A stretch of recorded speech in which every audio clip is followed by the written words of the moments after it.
গল্পের নাম প্রিয় গাহন, লেখিকা কায়নাত আফরিন, পড়ার সংখ্যা 22।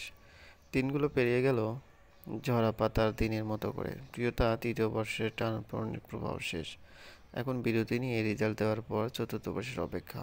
অভি এখন ছুটছে চাকরির পিছনে, যদিও তার যোগ্যতা আর সিজিপিএ ভালো চাকরির বন্দোবস্ত করতে পারে। তবুও তার এত সময় লাগছে কেন কে জানে। অন্তু বাবার ব্যবসা সামলাচ্ছে, আর বাকিরাও কেউ না কেউ হয়তো চাকরি করছে, নতুবা একটা চাকরি আশায় তৃষ্ণা প্রার্থী। প্রিয়তা খুব বেশি ভাবলো না। হয়তো অভির জন্য ভালো কিছুই আছে। উষ্ণতার অন্তিম প্রহর। এতদিনে তিতকুটে গরম আর ভারী বাতাসে ইতি টেনে আগমন করেছে শ্রাবণের বিধ্বংসী হাওয়ার। যখন তখন আকাশে কালো মেঘের ঘনঘটা নিয়ে এসে পড়ে মুষলধারে বৃষ্টি। ভাবতে অবাক লাগে, ওদের প্রণয় হয়েছিল কোনো এক রোদন ভরা বসন্তে, আর আজ চলছে আষাঢ়ের প্রহর পেরিয়ে শ্রাবণে লীলাখেলা।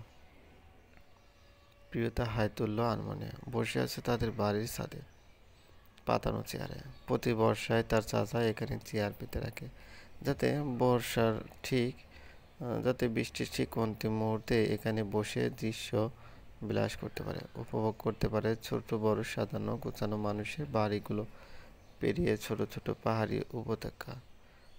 প্রিয়তার হাতে একটি বই, জেমস রেলিন্সের অ্যামাজোনিয়া।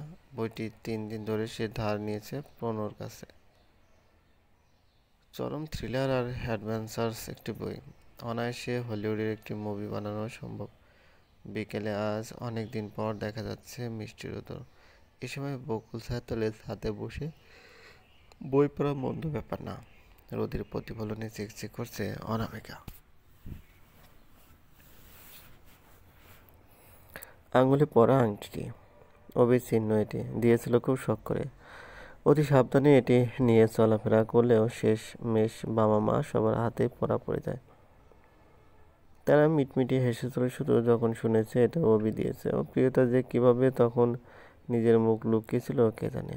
আপু ডাক পড়লো প্রিয়তার। সামনে তাকিয়ে দেখলো অরিন। হাঁপাচ্ছে সে, বুক উঠানাপা করছে তালে তালে। বলল, একটু আগে নুরুল আঙ্কেল ফোন করেছিল, তারা আসছে। চট করে বোধগম্য হলো না প্রিয়তার কথাটা বলল। তারা আসছে মানে? সবাই? জি মেরি আপা, সবাই বলতে অভি ভাইয়াও আছে। ব্যাপারটা শুনতে শ্রাবণ মাসেও মনে ফুরফুরে হাওয়া বইতে লাগলো বসন্তের মতো। অরুণের চক্ষুগোচর তা হয়নি। ঠোঁট চেপে বলল, তোমাদের এত প্রেম দেখলে পাচ্ছি না। এখন যাও, হাতে সময় নেই। এমনিতেও সব ঠিক আছে, তবে আর অভি ভাইয়ার সামনে আর একটু সুন্দর সাজতে চাইলে এখনই সেজে গুজে নাও। অদ্রি আপু বাসায় নিয়ে দেখলে খেপাবে আবার। চট করে উঠল প্রিয়তা। বাঁধা চুলগুলো ভালো মতো বেঁধে নিয়ে নিচে দৌড় দিল। মুখ হাতে ধুয়ে দাঁড়ালো আয়নার সামনে। তৈলাক্ত মুখ স্নিগ্ধ দেখাচ্ছে এখন।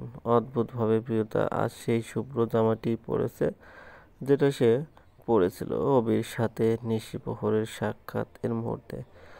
অবি প্রথম কাছে এসেছিল সেদিন দিয়েছিল অধরে নিশা লাগানো একটি স্পর্শ। প্রিয়তা সে দৃশ্য আর অনুভূতি কখনোই ভুলতে পারে না।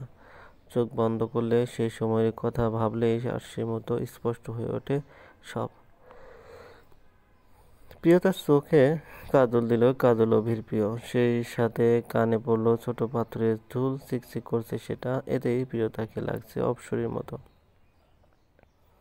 আচ্ছা, অভি কেন আসছে আজ সপরিবারে?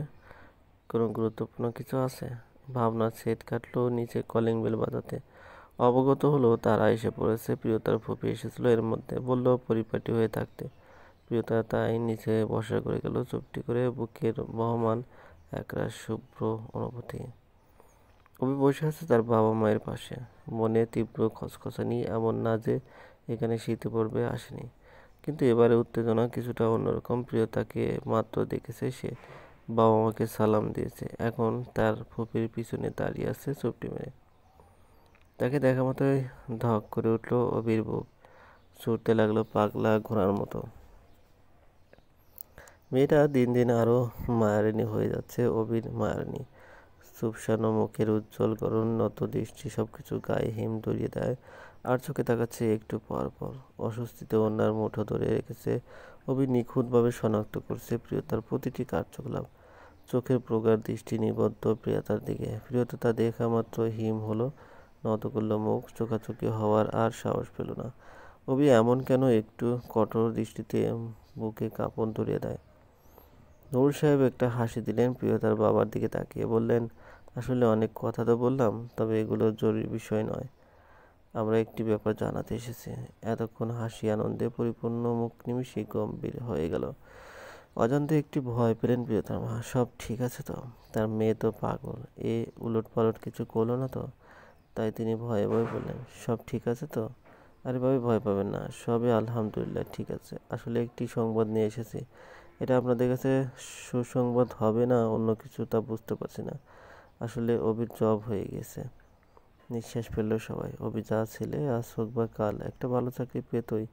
প্রিয়তার চাচা বলল, এটা তো সুসংবাদ ভাইজান। আপনি যেভাবে বললেন আমি তো ভয় পেয়ে গেছিলাম। আসলে এখানেও একটি ব্যাপার আছে। কি?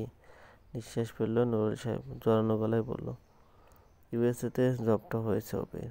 এর জন্য 6 মাসের ট্রেনিংয়ের জন্য আগেই ভার্জিনিয়ায় যেতে হবে। কথাটা নিঃসন্দেহে সুখের, তবে কেন যেন কেউ সুখী হতে পারল না। প্রিয়তা তো একেবারেই না। ভার্জিনিয়া? এর মানে অভি তাকে এভাবে একা ফেলেই দূরে চলে যাবে?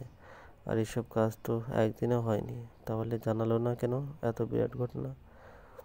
পুরো সাখাওয়াত বিলা নীরব। কেউ কেউ কেউ কি বলবে ভেবে পেল না। প্রিয়তার বাবা অস্বস্তি নিয়ে বললেন, এটা তো সুসংবাদ ভাইজান, কিন্তু অভি আর প্রিয়তার বিয়েটা তাহলে?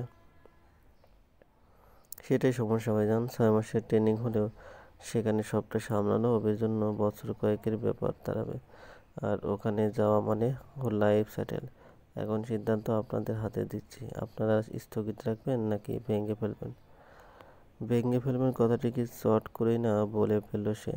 হয়তো অস্বস্তি ছিল নুরুল সাহেবের মনে, তবে সেটা বহু কষ্টেই কাটিয়ে তুলেছে। প্রিয়তার নিঃশ্বাস বন্ধ হয়ে এলো, বহু কষ্টে সামলালো নিজেকে। প্রিয়তার বাবা বলল, তা তো হয় না ভাইজান। আমরা কি অভিকে এভাবেই প্রিয়তার জন্য পছন্দ করেছি? কবে যেতে হবে অভি?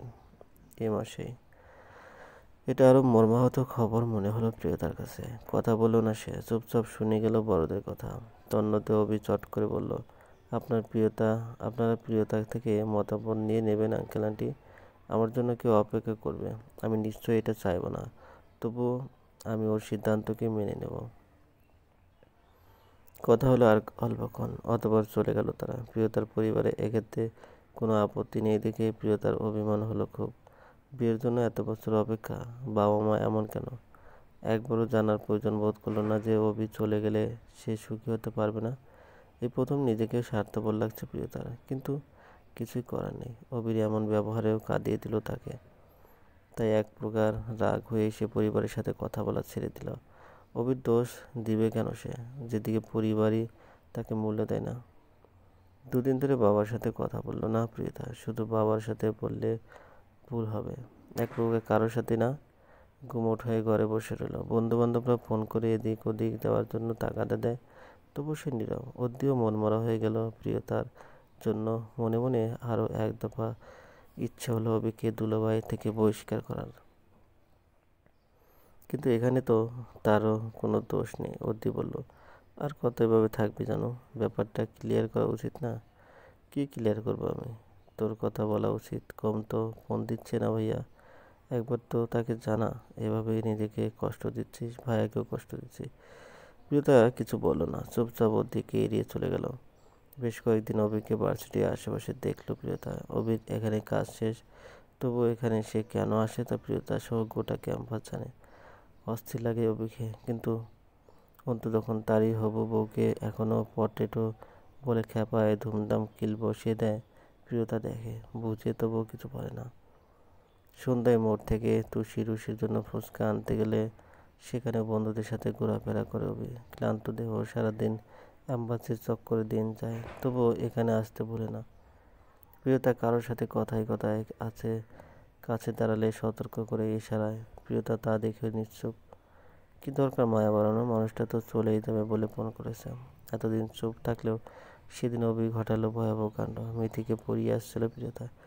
বিকেলের সময় রুদ্র পুড়িয়ে স্তব্ধ প্রহর। কোত্থেকে অভি এসে বাধা দিল পথে। প্রিয়তা অসংকোচে বলল, কি হলো আপনার? তোমার কি হয়েছে বলো। ভরাট কণ্ঠে অভি, স্পষ্ট প্রতীয়মান প্রিয়তার একটা ভিত সে করেই ছাড়বে। প্রিয়তার ঋতু হলো কণ্ঠঠাসা হয়ে উঠল মন। বলল, কি হবে আমার? অভি অনেক কষ্টে সামলালো নিজেকে। একটা ট্যাক্সি ডেকে চুপচাপ বসে পড়লো ওটাতে। প্রিয়তাকে বসে পড়লো ইশারায়। ওর মাথায় চেপেছে ভয়ঙ্কর রাগ। মেয়েটার এমন চুপসে যাওয়া ওকে ধৈর্যহারা বানিয়ে দিচ্ছে। প্রিয়তা নত হলো, কিছু বলতে যাবে তার পূর্বেই অভি থমথমে গলায় বলল, আমায় রাগিও না প্রিয়তা, ট্যাক্সিতে ওঠো। ইউ নো হোয়াট, তোমায় জব্দ করার জন্য ট্যাক্সি সবচেয়ে বেস্ট প্লেস।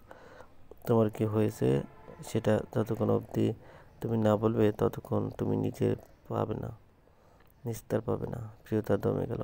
রাগ হলো ভীষণ। দু চারটে ভারী কথা শোনাতে ইচ্ছে হলো, কিন্তু অভি রেগে আছে আরও ভয়াবহভাবে। এই মানুষটার চোখে রয়েছে ভয়ঙ্কর মাদকতা, যা থেকে প্রিয়তা রেহাই পায় না। আজও পেল না, তাই ভদ্র মেয়ের মতো চুপচাপ অভির পাশে বসলো সে। অভিকে সুন্দর লাগছে, রাখলেও তার ব্যক্তিত্ব অন্যরকম আভাস দেখা যায়। আর আজ সে আভাস আছে ভালোবাসার মাদকতা চলবে।